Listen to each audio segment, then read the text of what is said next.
Safi kabisa ndugu yangu pale chini na kupata moja kwa moja.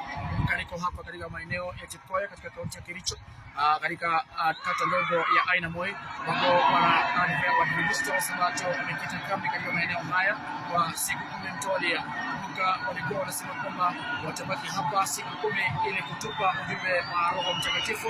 Na kumbuka tuko hapa pamoja na wananchi pamoja na wanafunzi wamekita kambi katika maeneo haya.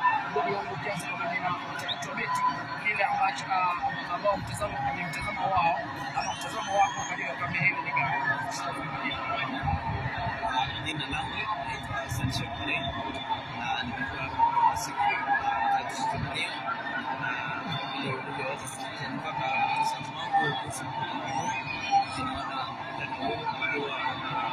ndio kwa kabisa wote kwa tukiendelea kwa sasa nitasema kwamba Mwenyezi Mungu Shukrani sana ndugu yangu Sancho.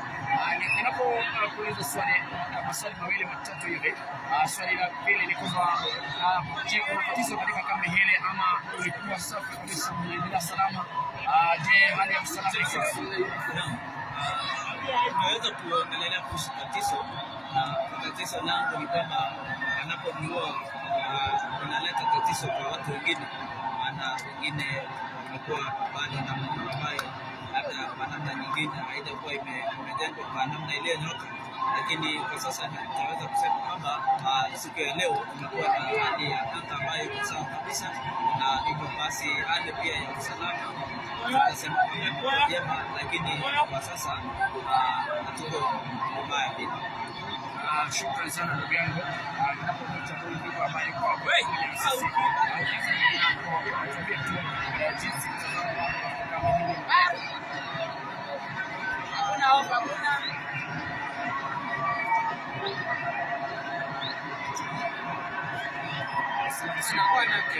naporejea hapa upande huu, nataka kupata ndugu yangu hapa. Ukianza na majina, utuelezee tu mtazamo wako ni gani kuhusiana na jinsi kambi hii imekuwa hapa, imekuwa ya mafanikio kwako ama imekuwa ya haja yako? Naam, kwa majina ni Gideon Wekesa kutoka sehemu za Kamukunji District ya Sabato. Kambi hii iko finance ambayo imeendelea salama na iko na impact nzuri kwa jamii. Yaani kwa mfano mimi hapa inanisaidia. Shukuru sana ndugu yangu kutoka pale maeneo ya Kukema. Pale Kenya studio nilikwambia kwamba nakupata moja kwa moja safi kabisa.